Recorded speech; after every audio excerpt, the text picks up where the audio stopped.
પંજાબમાં operation blue સ્ટારની 41મી વર્ષગાંઠ પર અમૃતસરના સુવર્ણ મંદિરમાં ઘણા લોકોએ ખાલિસ્તાન તરફી નારા લગાવ્યા હતા. શું છે સમગ્ર મામલો?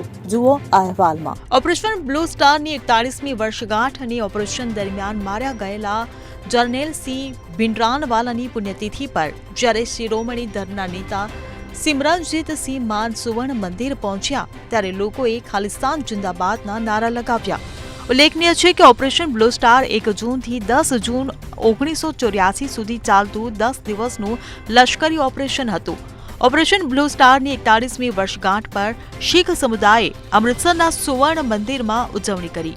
આ પ્રસંગે સુવર્ણ મંદિરની આસપાસ સુરક્ષા કડક કરવામાં આવી છે. આ પ્રસંગે અકાલ તખ્તના ભૂતપૂર્વ જથેદાર જસબીરસિંહ રોડેએ જણાવ્યું હતું કે આજ સુધી સરકાર પાસે એનો જવાબ નથી કે શીખોના આવા પવિત્ર સ્થળ પર હુમલો કેમ કરવામાં આવ્યો. શીખો પોતાના અધિકારોની માંગ કરી રહ્યા હતા. તેમણે ભારત સરકાર સામે હુમલો કરવાની જાહેરાત કરી ન હતી ત્યારે કોઈ સૂચના કે ચેતવણી વિના અમારા પર હુમલો કરવામાં આવ્યો. જેમ દુશ્મન દેશો પર હુમલો થાય છે, આજે 7 સમુદ્ર પાર પણ લોકો ઉજવણી કરી રહ્યા છે. દેશભરના લોકો આપણા ધર્મ માટે પોતાના જીવનું બલિદાન આપનારાઓને શ્રદ્ધાંજલિ આપવા આવ્યા છે. 6 જૂન 1984 એ દિવસ હતો જ્યારે પંજાબમાં જર્નેલ સિંહ ભિંડરાનવાલાના નેતૃત્વ હેઠળ શીખ આતંકવાદને રોકવા માટે તત્કાલીન વડાપ્રધાન ઇન્દિરા ગાંધીના આદેશ પર ભારતીય સેનાએ ઓપરેશન બ્લુ સ્ટાર હેઠળ સુવર્ણ મંદિર પર દરોડો પાડ્યો હતો. એવું કહેવામાં આવ્યું હતું કે ભિંડરાનવાલે સુવર્ણ મંદિર સંકુલમાં મોટી માત્રામાં શસ્ત્રો છુપાવ્યા હતા. ભિંડરાનવાલે કટ્ટરપંથી શીખ સંગઠન દમદમી તક્ષલના વડા હતા.